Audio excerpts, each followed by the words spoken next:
तो आज का जो वीसी रखा है हमने, गुड इवनिंग सबको। ये बेसिकली लास्ट वीक का जो हमने वीसी लिया था विजन आइस का, उसकी कंटिन्यूएशन है। I want someone to tell me कि क्यों रख रहे हैं ये VC, what is the purpose behind this VCs, कि विजन आइस का लाइव रीडिंग कर रहे हैं और फिर डिस्कस करते हैं, रीजन क्या है। एंड सभी कोई जो भी अटेंड करे अपने कैमराज ऑन कर लो, because I want to see your faces, otherwise लगता है कि सब सो गए बीच बीच में। सभी लोग अपने कैमराज ऑन कर लो, माइक भले ही ऑफ रखो, कोई दिक्कत नहीं है, ठीक है। तो पहले मुझे ये बताओ पर्पस क्या है इसको लाइव रीड करने का, क्यों इसको एक एक आर्टिकल ऐसे हम लोग डील करते हैं। रिपीटेटिव लगता होगा, मैं सब में यही बोल रहा हूँ कि हाँ ठीक है, इसको नहीं देखना है, उसको नहीं देखना है, इसमें ये पढ़ लो, उसमें वो पढ़ लो, इसको छोड़ दो, ये जरूरी है। क्यों कर रहे हैं ऐसा? सर क्योंकि आप लाइव यहाँ पे मतलब चीज़ों को डिस्कशन करते हैं तो उससे मतलब मैंने ये चीज़ रियलाइज की है, क्योंकि बहुत से ऐसी चीज़ें होती है कि हम उसमें घुस घुस के पढ़ते हैं। बट यहाँ पे मतलब समझ में आ रहा है कि क्या पढ़ना है, कैसे पढ़ना है और कितना पढ़ना है। एग्जैक्टली मतलब मेरा ये पॉइंट है, बिकॉज विजन आइज बहुत एक्सपेंसिव है मैगजीन। सब कुछ पढ़ने का तो स्कोप नहीं है कि सब कुछ पढ़ के याद रख पाओ। तो basically you have to exercise your description कि भाई क्या पढ़ना है, क्या छोड़ना है, किस पे ध्यान देना है। तो I am just trying to give you some colour on कि भाई किस चीज को किस तरह से अप्रोच करना है, क्या जरूरी है, किस एंगल से जरूरी है, एंड उसको किस तरह से पढ़ना है। तो लास्ट वीक हमने पहले 3 सेक्शन देख लिए थे। आज हम सिक्योरिटी से कंटिन्यू करेंगे। सबको मेरी स्क्रीन दिख रही है जो मैंने शेयर की हुई है?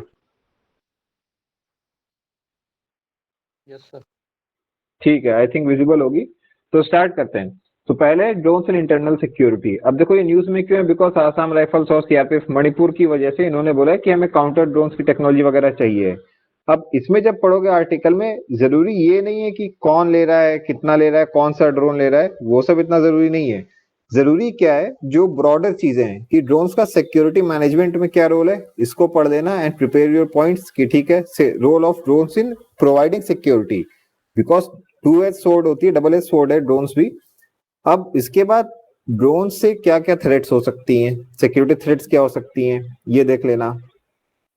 इसके बाद इंडिया के क्या क्या इनिशिएटिव्स हैं, ये लिखा हुआ है। अब ऑब्वियसली सारे तो तुम लोग को याद नहीं रहेंगे, बट जहां पे भी ऐसे दिए हुए, देखो counter drone system, D4 system, इसको याद रख लो कि D4 system is related to something drone related, ठीक है, काउंटर ड्रोन है ये। उसके बाद anti rogue drone technology, ARDTC, public sensitization, ये सारे जो पॉइंट्स होते हैं ना, सिर्फ public sensitization, anti drone systems, detail vulnerability mapping, these all are further points. इसमें कुछ पर्टिकुलर नहीं है, ये तुम खुद से भी सोच के लिख सकते हो।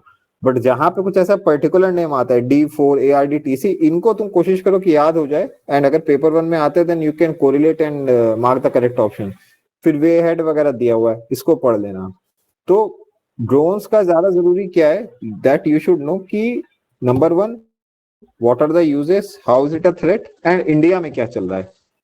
इसके बाद FATF म्यूचुअल इवेल्युएशन रिपोर्ट 2024, इसमें ज्यादा कुछ काम का नहीं, म्यूचुअल इवेल्युएशन रिपोर्ट ये वो सब काम का नहीं। काम का क्या है, व्हाट इज FATF, ठीक है, इंडिया इसका क्या है, मेंबर है, इंडिया ने सेटअप किया था, ये सब चीजें पता रखो।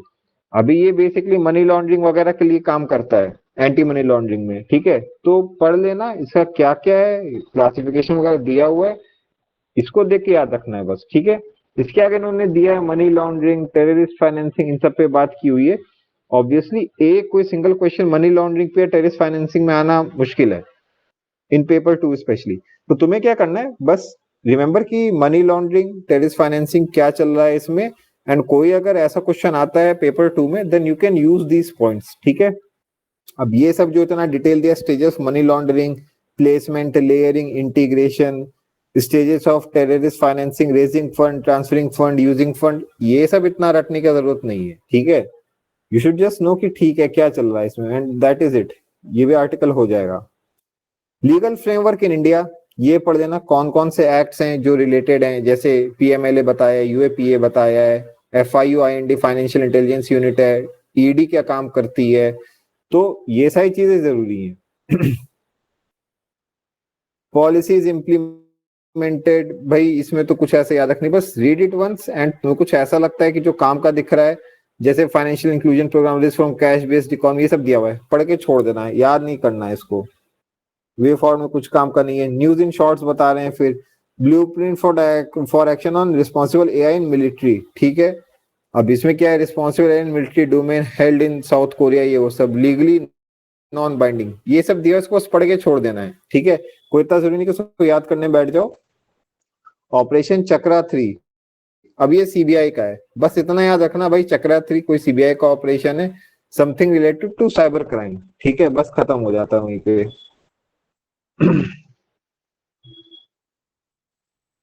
Second Arihant class submarine INS Arighaat commission into Indian Navy, ये इंपॉर्टेंट है। इसमें भी सब वही है कि तुम्हें वर्ड एसोसिएशन अपना स्ट्रांग रखना है। इंडिया के पास कौन कौन सी सबमरीन्स हैं, किस क्लास की हैं, जैसे स्कॉर्पियन क्लास होती हैं, कुछ डीजल, कुछ न्यूक्लियर, ये सब हो गया, प्लस उनके क्या क्या नेम से कौन से नए कमीशन हुए हैं, इसके बस तुमको नेम से याद रखने हैं। बाकी जब तुम इसमें पढ़ोगे बहुत ज्यादा डिटेल भी चीजें दी, nuclear capable K4SLBMs, range exceeding 500 K15SLBMs, submarine on ballistic missiles, 3 billion deal with Russia, ये सब जरूरी नहीं है। तुम्हें शिप का, सबमरीन का नाम जो इस साल कमीशन हुआ है वो, प्लस उनका क्लास न्यूक्लियर पावर्ड है, डीजल पावर्ड है, कैसा, ये सब याद रखने का जरूरी है। बाकी ऐसी चीज है कि सबमरीन्स का क्या रोल है न्यूक्लियर डिटेरेंस में, डिफेंस में, these all are more paper two related plus interview related topics, तो उनको पढ़ लेना है बस तुमको, एंड दिमाग में रखना है, ऐसा नहीं कि डायरेक्ट क्वेश्चन पूछा जाएगा। Vertical launch short range surface to air missile, इसमें भी देखो भाई पढ़ लेना, इसको नाम याद रख लेना, उतना ही जरूरी है, वर्ड एसोसिएशन आना चाहिए बस, ठीक है। इन्वायरमेंट की बात की, देखो इन्वायरमेंट एज सच बहुत ज्यादा जरूरी नहीं है, but what ever comes in the news, what ever comes in vision eyes, at least उसका एक बेसिक वर्किंग नॉलेज रखो, ठीक है। अब जल संचय जन भागीदारी initiative was launch in Surat Gujarat, पढ़ लो भाई ये क्या है, कौन सी मिनिस्ट्री जो इससे रिलेटेड है, इसके क्या क्या फीचर्स हैं, ठीक है, बस इतना ही पढ़ना है। बाकी बहुत ज्यादा इसमें वो सब नहीं आने वाला है कि कोई क्वेश्चन ऐसे डायरेक्टली पूछे। कम्युनिटी पार्टिसिपेशन वाटर कंजर्वेशन, इन्होंने क्या किया, देखो नाम दिए हैं, किस जगह का वो सब दिया हुआ है, तो बस नाम और जगह याद रख लेना, एक एक का फीचर याद रखने का जरूरी नहीं है, and that two is not very important, ठीक है।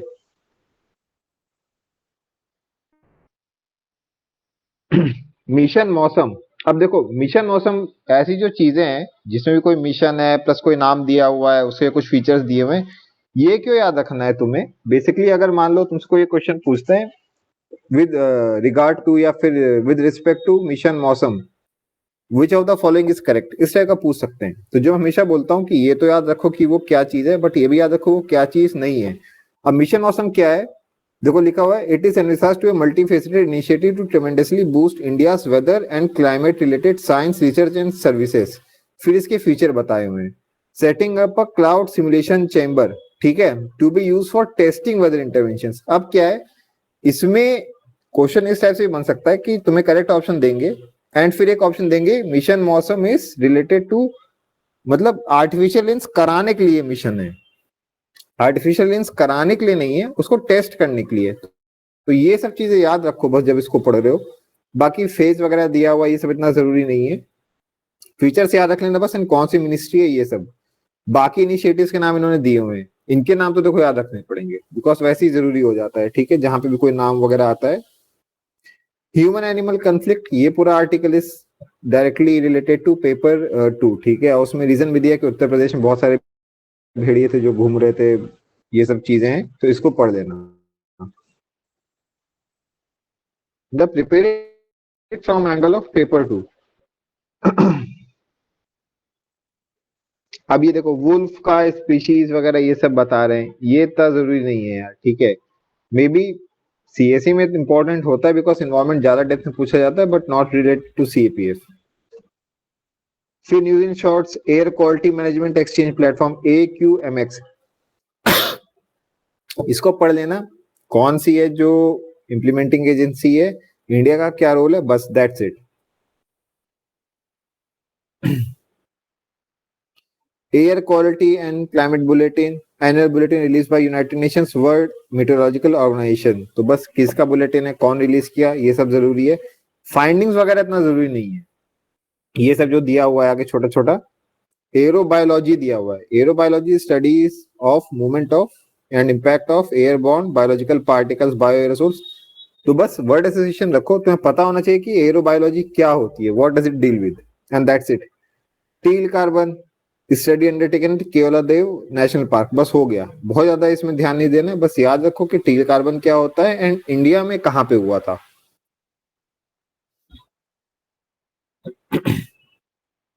हाइड्रो इलेक्ट्रिक प्रोजेक्ट्स के लिए स्कीम है, एक बार इसको बस पढ़ लेना, बाकी ठीक है, बहुत ज्यादा दिमाग नहीं देना है इसमें। मोटा मोटा जो हाइड्रो इलेक्ट्रिक प्रोजेक्ट्स के कंसेंट्स हैं वो याद रखने हैं बस, बाकी एग्जैक्ट कितना पावर है, कितना परसेंटेज है, कितनी ज्यादा कैपेसिटी वाले हैं, कितने नंबर्स, ये सब इतना जरूरी नहीं है। Environment compensation guidelines for battery waste management, बस देख लेना कौन सी नोडल मिनिस्ट्री होती है, इन्वायरमेंटल कंपेंसेशन का कंसेप्ट क्या है और क्या चल रहा है इसमें, बस इतना याद रखना है, याद मत करने लग जाना। India Germany platform for investment in renewable energies world wide, ये इंडिया जर्मनी प्लेटफॉर्म, और फिर आरई इन्वेस्ट है जो ये रिन्यूएबल एनर्जी का इन्वेस्ट होता है इंडिया में, एक समिट होती है। तो अब देख लो कि कौन ऑर्गेनाइज करता है, मिनिस्ट्री ऑफ रिन्यूएबल एनर्जी, बस हो गया इसमें। Energy transition principal bye UN, एक बार रीडिंग कर लेनी है, बस हो गया। International rhino foundation release state of rhino 2024 report, report का नाम और कौन रिलीज करता है, बस हो गया। बाकी राइनो की स्पीशीज वगैरह बस देख लेना है, बहुत ज्यादा इसमें याद रखने का कोई है नहीं ऐसा। बाकी ये सब जरूरी है ऑब्वियसली कि इंडिया में राइनो का क्या स्टेटस है, कहाँ पर पाए जाते हैं, बट एक एक चीज अब इस आर्टिकल में तुमको याद नहीं रखना है कि 28,000 राइनोस बचे हैं, not necessary. Rhino poaching in Africa increase by 4%, ऐसा डेटा नॉट नेसेसरी। इंडिया का क्या चल रहा है, कौन सी रिपोर्ट किसने रिलीज की, बस हो गया। Integrated development of wild life habitat, अब ये किसका स्कीम है, कौन सी मिनिस्ट्री है, क्या चल रहा है, बस ये याद रखना है, ठीक है। Coalition for disaster resilient infrastructure CDRI marks is 5th anniversary, ठीक है। CDRI क्या है ये पढ़ लेना है, बस हो गया। और ऑब्वियसली इंडिया में डिजास्टर मैनेजमेंट का क्या स्ट्रक्चर है, कौन सी एजेंसीज हैं, वो सब नेसेसरी तो है ही है, बिकॉज दैट इज, मतलब वो तो खुद ही में एक टॉपिक हो गया। टार्डिग्रेड्स क्या होता है, वाटर बेयर क्या चीज है, ये बस पढ़ लेना है, बस जीके के लिए हो गया इसमें, ठीक है।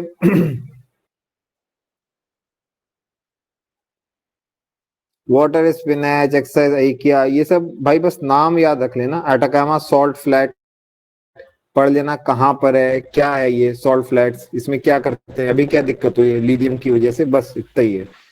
सोशल इश्यूज, धरती आबा जनजातीय ग्राम उत्कर्ष अभियान पढ़ लेना है, अगेन स्कीम है, कौन इंप्लीमेंटिंग एजेंसी है, इसके क्या फीचर्स हैं, बस इतना ही होता है, ठीक है इसमें। बाकी जो ट्राइबल से रिलेटेड वगैरह इस साल आया था, तो ऑब्वियसली एक इंपॉर्टेंट टॉपिक है, तो उसमें जो दिया हुआ है एक बार, बिकॉज सोसाइटी एज सच ही इंपॉर्टेंट है इसके लिए, CAPF के लिए, मेनली पेपर 2 में पूछा जाएगा ऐसे राइटिंग के लिए। तो इस आर्टिकल को पढ़ के जो भी तुमको ऐसे के लिए काम का सामान लग रहा है उसको बस रिटेन करना है, बाकी इतना इंपॉर्टेंट नहीं कि तुम उसमें एक एक फैक्ट याद करने बैठ जाओ।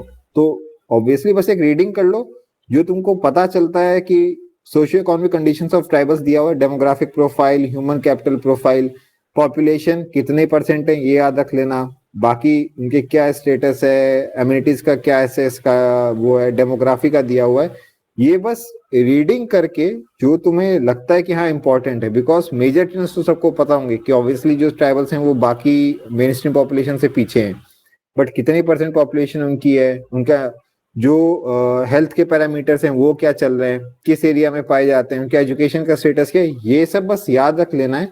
पेपर 2 में if they ask a question then you should be able to answer, बस। बाकी स्कीम के features are necessary for paper 1, तो की फीचर्स वगैरह उन्होंने बता दिए, पढ़ लेना इसको।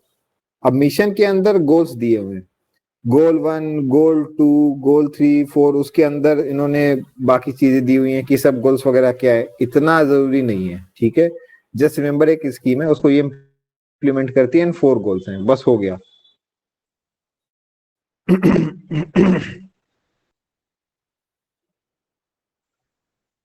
फिर इन्होंने दिए other initiatives of socio economic development of tribals, इसको बस पढ़ लेना है और वही पेपर 2 के हिसाब से आंसर करना है, ठीक है। स्वच्छ भारत मिशन, इसके 10 साल पूरे हुए थे, तो ये इंपॉर्टेंट टॉपिक है, इसको तो डिटेल में पढ़ लेना है और जो भी इसके फीचर्स हैं स्कीम के वो याद रखने पड़ेंगे।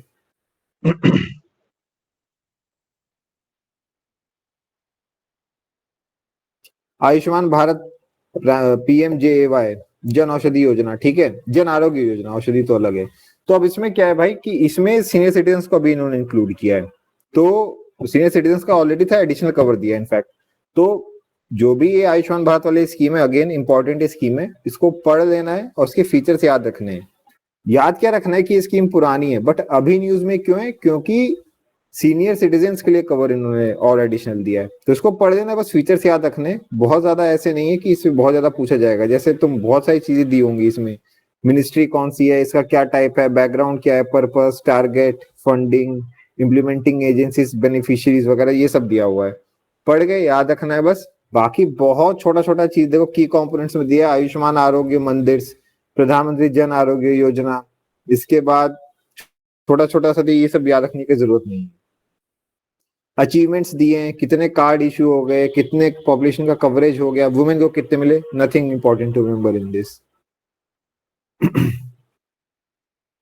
Child sexual exploitative and abuse material, अब इसमें क्या है कि चाइल्ड पोर्नोग्राफी को लेकर सुप्रीम कोर्ट ने कुछ बात की थी, इसको पढ़ लेना एक बार। और ऐसा नहीं कि डायरेक्ट क्वेश्चन पूछा जाएगा, बट हाँ कहीं पे if there is something related to this, so you should be able to answer। बाकी कौन सा रिलेटेड एक्ट है ये तुमको पता होना चाहिए, उस एक्ट के सेक्शंस वगैरह याद करने मत बैठना, बिकॉज कॉन्स्टिट्यूशन वैसे ही है तुम्हारे पास एम लक्ष्मीकांत से। और ऐसे लॉज को अगर तुम सेक्शन वगैरह जो चल रहे हैं न्यूज में, जैसे इन्होंने दिया हुआ है यहाँ पे एक जगह सेक्शन 15 आई थॉट दिया हुआ है, सेक्शन 15 ऑफ पॉक्सो एक्ट दिया हुआ है। तो अब इसको तुम्हें ऐसे नहीं कि याद करना पड़ेगा, you just need to know कि भाई क्यों था न्यूज में, क्या हुआ है इसमें, कौन सा एक्ट एंड कौन सा मिनिस्ट्री, बस दैट्स इट। एक्ट का एक बार पढ़ लेना जो दिया हुआ, ऑब्जेक्टिव क्या है, कौन कौन सी ऑफेंसेस हैं, अमेंडमेंट्स, स्पेशल कोर्ट का कॉन्स्टिट्यूशन, बाकी मेजर्स क्या क्या हैं चाइल्ड प्रोटेक्शन के लिए, बस हो गया।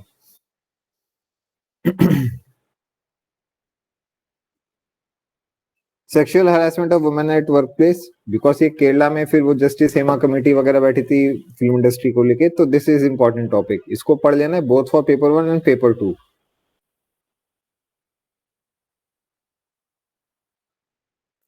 Women lead self help group, SHGs, लखपति दीदी, ऑब्वियसली ये एक स्कीम भी है लखपति दीदी वाली, plus self help group in itself एक टॉपिक हो जाता है, इसको पढ़ लेना है, पता कर लो सेल्फ हेल्प ग्रुप क्या होता है, JLGs क्या होता है, जॉइंट लाइबिलिटी ग्रुप्स, लखपति दीदी क्या स्कीम है, उसके क्या टारगेट्स हैं, बस इतना ही है इसमें जरूरी, ठीक है।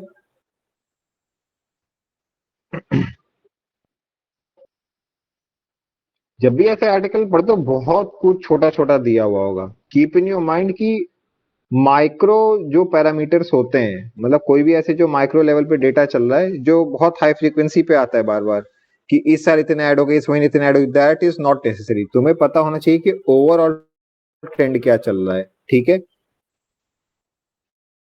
न्यूज इन शॉर्ट्स में सटल जेंडर डिस्क्रिमिनेशन सोसाइटी, बस रीडिंग करके छोड़ देना है इसको।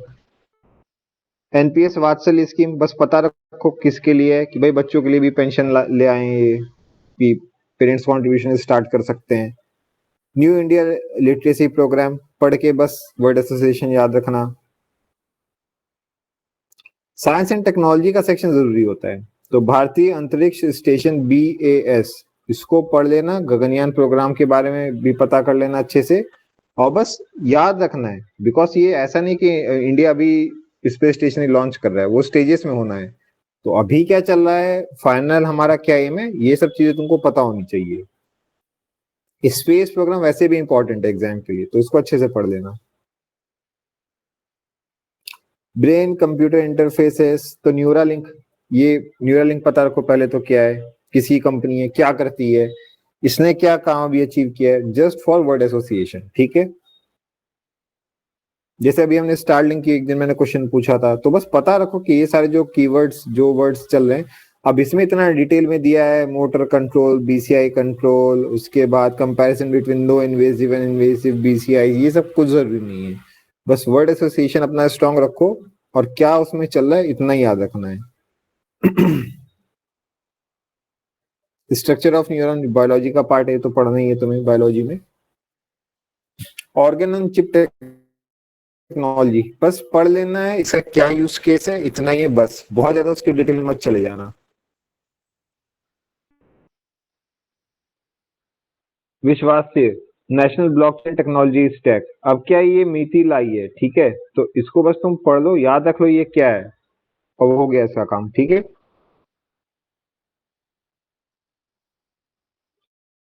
ब्लॉकचेन टेक्नोलॉजी पता होना चाहिए, इंडिया में क्या उस पे प्रोग्रेस चल रही है, तो वो तुम्हें ये विजन आईएस की मैगजीन में आता रहेगा थोड़ा थोड़ा करके जो भी चल रहा है। तो इसमें दिया हुआ है कि मीति लॉन्च द विश्वास से नेशनल ब्लॉकचेन टेक्नोलॉजी स्टैक, तो वही बस इतना याद रखो कि विश्वास से क्या है ये, what is it related to, कौन सी मिनिस्ट्री है, और बस बाकी जो इन्होंने देखो दिया है, देखो एनबीएफ लाइट प्रमाणिक नेशनल ब्लॉकचेन पोर्टल, तो इनके बस नाम याद रखो कि ये सब चल रहा है कुछ, ठीक है। बाकी इसमें डिटेल में दिया हुआ है फिर अबाउट विश्वास इन नेशनल ब्लॉकचेन टेक्नोलॉजी स्टैक, इतना सब तुमको पढ़ना जरूरी नहीं है कि एक एक डिटेल पता रहे।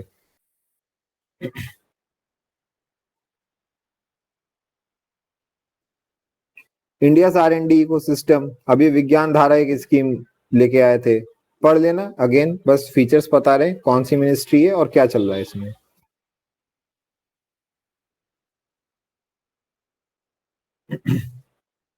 ग्राफीन, ग्राफीन क्या होता है ये कौन बताएगा?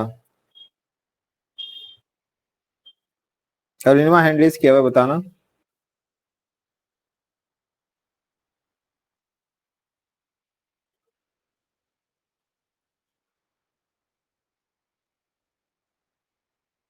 तो वॉइस नहीं आ रहा है मुझे, आई थिंक कुछ इशू हो सकता है।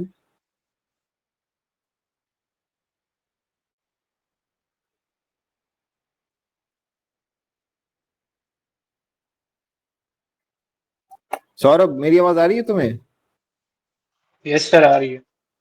अरुणिमा का वॉइस मुझको नहीं आ रहा है अभी भी, आई थिंक कोई इशू होगा, तुम रिकनेक्ट कर सकती हो। तो ग्राफीन बताओ मुझे समवन कि ग्राफीन क्या होता है।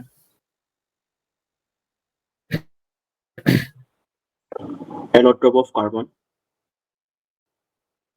That is graphite, graphene allotrope नहीं है। ग्राफीन तो एक मतलब इस बेसिकली तो मैं पूछ रहा हूँ व्हाट इज ग्राफीन, मैंने बता ही दिया तो फिर खत्म हो जाएगा, ठीक है। So गाड़ी में भी कोटिंग लगाते हैं ना, ग्राफेन कोटिंग करके। ना आई वांट स्पेसिफिक आंसर, नहीं I want exact specific answer. Anuj तुमने एड्रेस किया था, बताओ भाई। सर आई थिंक कार्बन की लेयर होती है ग्राफीन। एग्जैक्टली कार्बन की नहीं, ग्रेफाइट की से एक सिंगल लेयर को बोलोगे, ठीक है। हाँ, तो होता क्या है कि जो ग्रेफाइट होता है इसका स्ट्रक्चर कैसा होता है, कार्बन की वैलेंसी क्या है ये कौन बताएगा? 6 वैलेंसी 6 है, वैलेंसी 6 कैसे हो सकती है यार? नहीं सर, 4 4 है। सर 4 टेट्रावैलेंसी कुछ था सर। यार 4 होती है ना वैलेंसी कार्बन की, 6 तो उसका एटॉमिक नंबर है, पहली ऑर्बिट में 2 आएंगे, सेकंड ऑर्बिट में 4 आएंगे, तो व्हाट इज एटॉमिक नंबर ये कौन बताएगा मुझे? कौन था 6 वालों, सामने आओ भाई, किसने बोला था 6?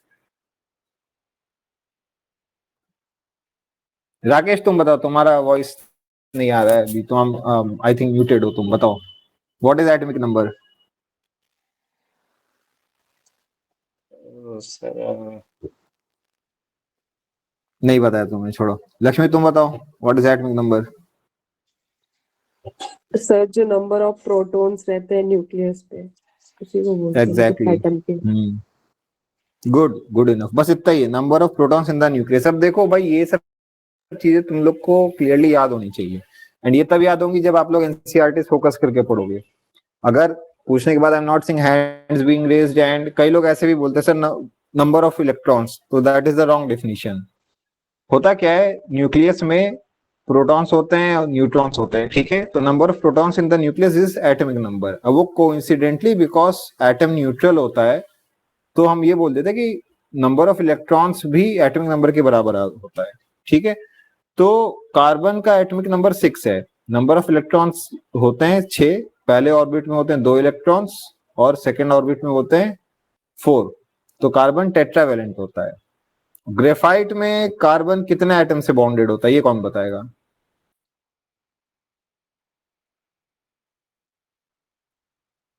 यार ये तो कॉमन जीके है, पता होना चाहिए सबको भाई।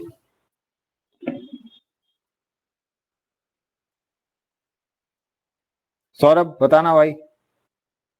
सर वो तो हाँ तो कार्बन का ऑलोट्रॉप होता है ना। एग्जैक्टली, तो आई एम सेइंग कि graphite is an allotrope of carbon, but graphite में कार्बन का एक एटम कितने डिफरेंट एटम से बॉन्डेड होता है?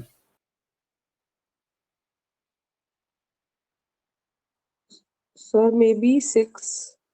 नहीं, 6 क्यों होगा भाई? देखो इन सब चीजों को जहां पे भी आता है एनसीईआरटी में दिया हुआ होगा, इसको अच्छे से पढ़ लेना, बिकॉज ये तुम्हारे मतलब सीधे पेपर में भी पूछ सकते हैं इसको कि carbon is a bivalent, trivalent, tetravalent, pentavalent, तो टेट्रावेलेंट हो गया। और फिर with regard to graphite, a single carbon atom is bonded to how many carbon atoms? 2, 3, 4, 5। Diamond में कितने से बॉन्डेड होता है? ये सब चीजें मतलब कईयों को ऐसा लग रहा होगा ठीक है ये तो एग्जाम में नहीं पूछेंगे, but this is common knowledge, तो पता होना चाहिए, ठीक है। ग्रेफाइट में एक कार्बन एटम बाकी 3 कार्बन एटम से बॉन्डेड होता है, ठीक है। एक तो इसीलिए क्या होता है, ये लेयर्ड स्ट्रक्चर होता है। And graphene is a single layer of graphite, ठीक है। ग्रेफाइट कहाँ पे देखते हो नॉर्मली, बताओ मुझे कोई कॉमन सी जगह बताओ जहाँ पे ग्रेफाइट रहता है। पेंसिल हो। एग्जैक्टली, ठीक है। तो इसीलिए पेंसिल से लिख सकते हो ना, एक लेयर दूसरी लेयर पर स्लाइड करती रहती है जब तुम लिखते हो, ठीक है।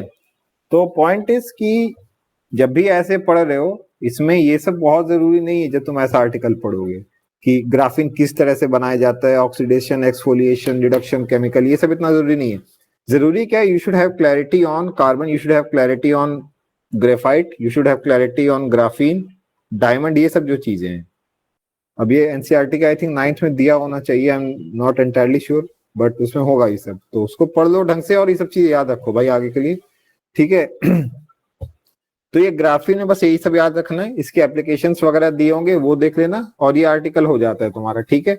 बहुत ज्यादा डिटेल में नहीं जाना है एक चीज को कि ग्राफीन कैसे बनता है, ये प्रोसेस का नाम, वो सब साइंटिस्ट के नाम, ये सब छोड़ दो, कुछ याद नहीं रखना है, ठीक है। आर्टिकल के बाद रीड करके बस कॉमन नॉलेज रिटेन करनी, बाकी छोड़ देना है, ठीक है। क्वांटम नेचुरल लैंग्वेज प्रोसेसिंग, इसको भी पढ़ लेना, कुछ ऐसे इंपॉर्टेंट नहीं, छोड़ भी सकते हो। Silicon carbide first manufacturing facilities to be set up in Orissa. अभी सिलिकॉन कार्बाइड बेसिकली सैंड से ही बना लेते हैं, एक बार पढ़ लेना है, बेसिकली सेमीकंडक्टर्स में यूज होता है इसका, ठीक है। Polaris don mission successfully completes world first private space walk, ठीक है। पोलरिस डॉन मिशन क्या है, प्राइवेटली फंडेड है, किसने लॉन्च किया था, ये सब जरूरी है, बस सेम, बस तुम्हें वर्ड एसोसिएशन डेवलप करना है, ठीक है। वीनस ऑर्बिटर मिशन पढ़ लेना इसको, और बस यूनियन कैबिनेट ने अप्रूव किया है, तो बस इसको एक बार देख लेना क्या है, कौन कंडक्ट कर रहा है, क्या टारगेट्स हैं, और हो गया इसका काम, ठीक है। चंद्रयान 4 इसको पढ़ लेना जरूरी है। स्क्वायर किलोमीटर एरे, ये टेलीस्कोप है जो बन रहा है, पढ़ लेना कहाँ पे है, क्या है इसका। क्वासार्स बस पढ़ लेना क्या होता है, ठीक है। ये सब बहुत ज्यादा डिटेल में कि भाई galactic nuclear bright course of distant galaxies powered by supermassive black holes, कुछ जरूरी नहीं है, ठीक है। बस याद रखो समथिंग रिलेटेड टू स्पेस है, और जो बहुत ज्यादा ब्राइट ऑब्जेक्ट्स होती हैं स्पेस में वो जनरली क्वासार्स होती हैं, हो गया काम। सैटर्न की रिंग्स, कौन कौन से प्लैनेट्स हैं जिसमें रिंग्स हैं, अब ये रिंग्स की चौड़ाई वगैरह कितनी है, कितनी विड्थ है, ये सब याद नहीं रखना है, ठीक है। नंबर ऑफ रिंग्स वगैरह कुछ जरूरी नहीं है। NITI Aayog releases expert group report on future pandemic preparedness, ये सब जरूरी नहीं कि किसने क्या रिलीज किया, जरूरी क्या है कि तुम्हें प्रिपरेशन का फ्रेमवर्क पता हो, इसको बस रीड कर लेना है। If something comes up in paper 2 तो तुम्हें बस आंसर कर पाओ उसको, ठीक है। विषाणु युद्ध अभ्यास, अब ये क्या है, ये मॉक ड्रिल थी, नेशनल वन हेल्थ मिशन के अंडर कंडक्ट की गई है, इसको बस पढ़ लेना है और बस याद रखना वर्ड एसोसिएशन के लिए।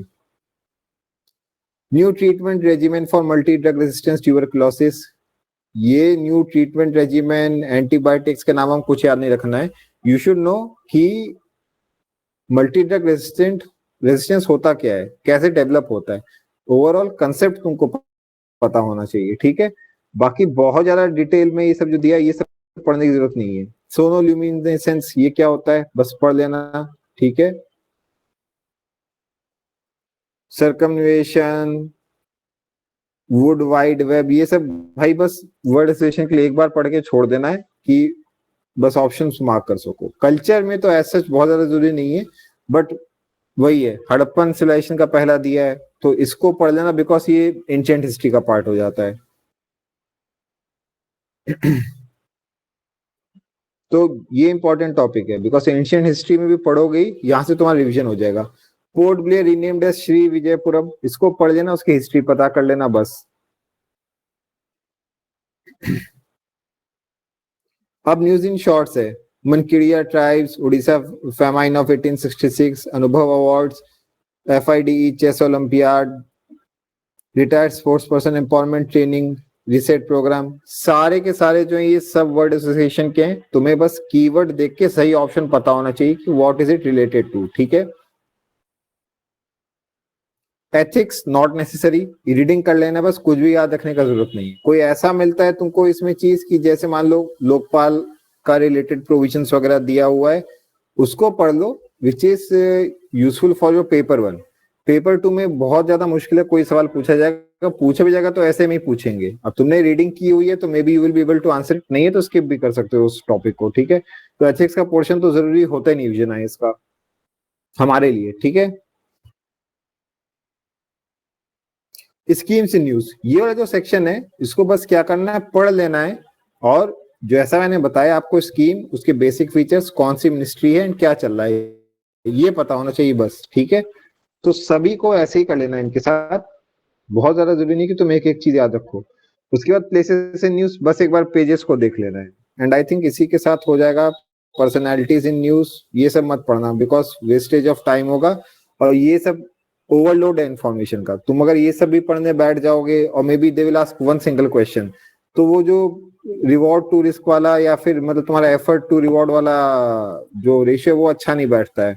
तो इसके बजाय कि तुम यहाँ से देख रहे हो कि श्रीमंता शंकर देव, संत तुकाराम, ये सब जो नाम दिए हुए हैं, इससे बेटर ये कि जो तुम अपना यूजुअल हिस्ट्री बुक्स पढ़ोगे, जो ओल्ड एनसीईआरटीज पढ़ोगे एंड जो तुम थीम्स इन हिस्ट्री पढ़ोगे, उनको ज्यादा अच्छे से करना है तुम्हें, ठीक है।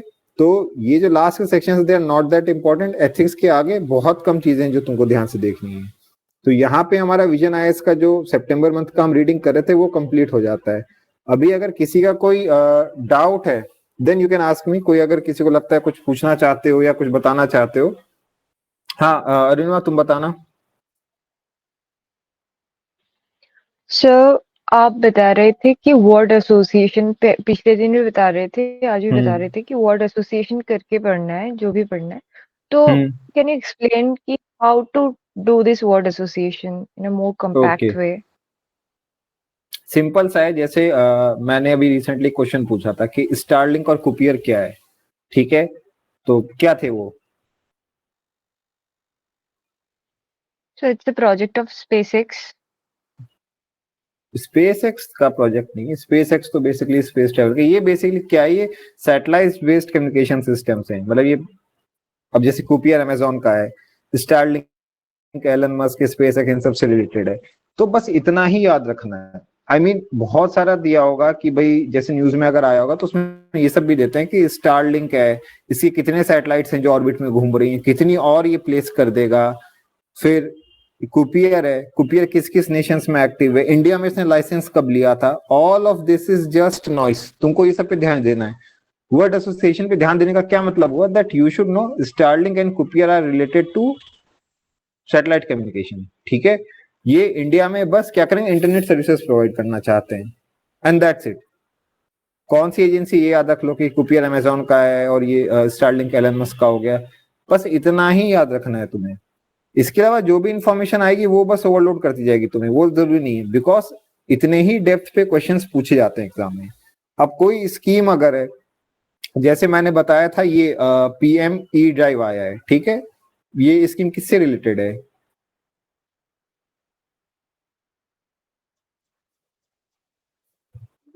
E vehicle. हाँ, electric vehicles, basically electric vehicles पे सब्सिडी देने के लिए स्कीम है ये, ठीक है।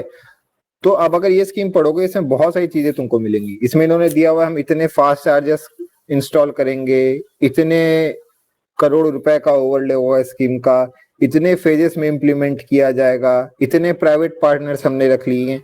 All of this is redundancy and वही जो मैं बोल रहा हूँ नॉइस होता ही है। You have to focus on कि जरूरी क्या है, जरूरी क्या है। इसमें बस तुमको याद रखना है कौन सी मिनिस्ट्री है जो इम्प्लीमेंट कर रही है इसको, ठीक है। कौन सी मिनिस्ट्री इम्प्लीमेंट कर रही है? Ministry of renewable energy. I don't think renewable energy है। कौन बताएगा कौन सी मिनिस्ट्री है?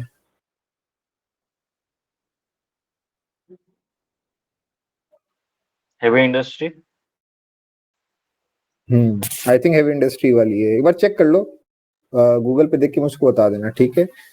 दूसरा क्या है इसमें तुम्हें क्या याद रखना है कि नंबर 1 स्कीम के ऑब्जेक्टिव्स क्या है, नंबर 2 कौन सी मिनिस्ट्री कर रही है, नंबर 3 की how is it different from the earlier schemes. इसके पहले फेम 1 और फेम 2 थे, तो इसमें क्या है कि जो पैसेंजर व्हीकल्स होती है उसके लिए सब्सिडी का प्रोविजन नहीं है, तो ये सब इसके लिए जरूरी है। तो वर्ड एसोसिएशन के अगर तुम टर्म में देखोगे इस क्वेश्चन को, तो दे कैन आस्क कि ई ड्राइव का फुल फॉर्म क्या है, what is it related to, क्या डिफरेंट है इसमें, बस यही सब तुम्हें रखना है, सो दैट जब तुम करेक्ट ऑप्शन देखते हो एग्जाम में तो तुमको बस याद आ जाए, ठीक है, कि कौन सा ऑप्शन पे मुझे टिक करना है।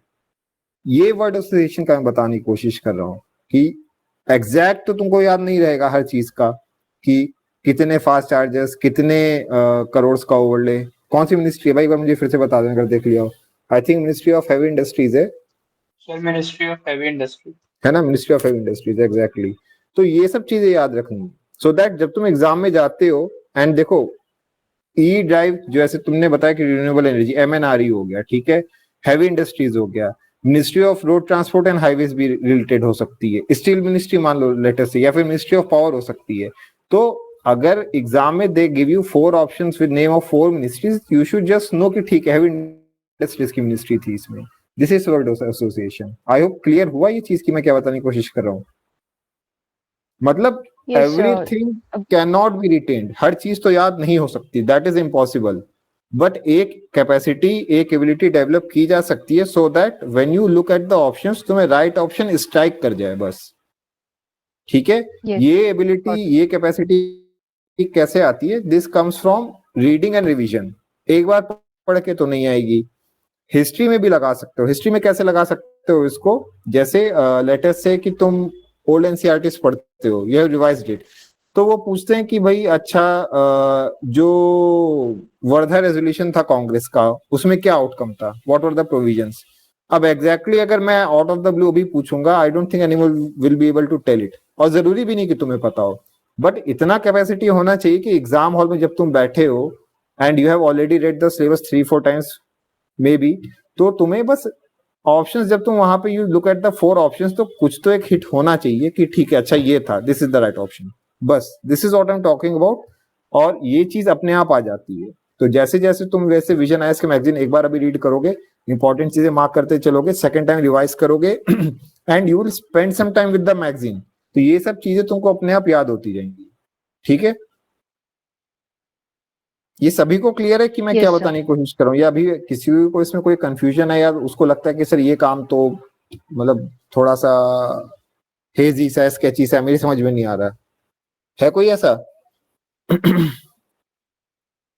Right now it feels like everything is important, like whatever the articles.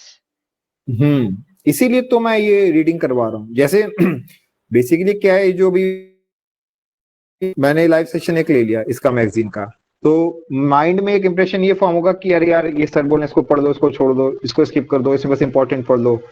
तो ऑब्वियसली ऑल एट वंस ये चीज अकर नहीं होगी कि क्या याद रखना है, क्या छोड़ना है। तो जो मैंने गाइडलाइंस दी हैं इनसे थोड़ा सा स्टिक करना। तो पहले तो तुम कुछ लेवल्स पे सॉर्टिंग करोगे। सॉर्टिंग कैसे करोगे कि कौन सा सेक्शन जरूरी है। जैसे मैंने क्लियरली बोल दिया एथिक्स का जरूरी नहीं है, but that does not mean कि एथिक्स से कोई क्वेश्चन नहीं आ सकता है। ऑब्वियसली कोई क्वेश्चन पूछ सकते हैं वो पे, मतलब जैसे करप्शन बेस्ड कोई क्वेश्चन पूछ लिया, तो रीडिंग तो देना है तुम्हें एथिक्स को एक, लेकिन रिटेन कितना करना है, क्या तुम पेपर 1 के हिसाब से रिटेन करने बैठोगे so that you remember the provisions, you remember the acts, rules, decisions? नहीं, वो काम नहीं करना है। You just need to know कि ठीक है कुछ चल रहा है ऐसा। अब जो चीजें मैंने बताई जो इंपॉर्टेंट हैं, फॉर एग्जांपल इंटरनेशनल रिलेशंस मैंने बोला इंपॉर्टेंट है, तो इंटरनेशनल रिलेशंस का जब तुम टॉपिक पढ़ रहे हो उसको अच्छे से पढ़ना। पॉलिटी इंपॉर्टेंट, उसको अच्छे से पढ़ लेना। फिर ये तो फर्स्ट लेवल ऑफ सॉर्टिंग हो गया तुम्हारा सेक्शन वाइज कि कौन सा section important which is not important.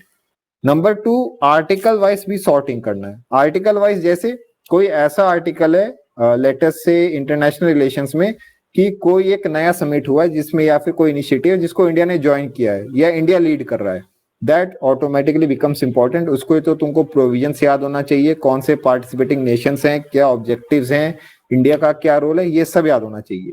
But कोई एक ऐसी चीज है जिसकी तो हर साल समिट होती रहती है, जैसे ब्रिक्स समिट है भाई, हर साल होती है वो, ठीक है, तो वो इतना इंपॉर्टेंट नहीं है बिकॉज दैट इज लाइक कोई क्रिकेट मैच में देखने से बॉल टू बॉल कमेंट्री जरूरी नहीं है। तुम्हें बस पता होना चाहिए ब्रिक्स क्या है, कब बना था, क्या प्रोग्रेस चल रही है, कौन कौन से नेशंस ने इस साल ज्वाइन कर लिया है और समिट कहाँ पे हुई थी, बस दैट्स इट। तो इस टाइप से जब तुम पढ़ना शुरू करोगे तो तुम्हें समझ में आएगा। थर्ड क्या है, कुछ आर्टिकल्स ऐसे होते हैं जिसमें बस तुम्हें एक कीवर्ड और एक मैचिंग चीज याद रखनी है, ठीक है। जैसे ये जो लास्ट में आता है ना न्यूज इन शॉर्ट्स वाला, ये पूरा ऑलमोस्ट ऐसी सेक्शन होता है। जैसे अभी हमने देखा था वो क्या INS अरिघात, वहीं पे आ गए कोइंसिडेंटली, ठीक है। अभी INS अरिघात क्या है, बस इतना याद रखो ये है क्या, एंड दैट्स इट। मतलब कल को तुम ये कंफ्यूज ना हो जाए कि ठीक है इतना तो समझ में आ जाएगा, ठीक है INS अरिघात मतलब something related to Indian navy, but ये क्या पेट्रोल व्हीकल है, पेट्रोल बोट है, सबमरीन है, डिस्ट्रॉयर है, क्या है ये, न्यूक्लियर है, डीजल पावर्ड है, बस ये सब याद रखना है, ठीक है।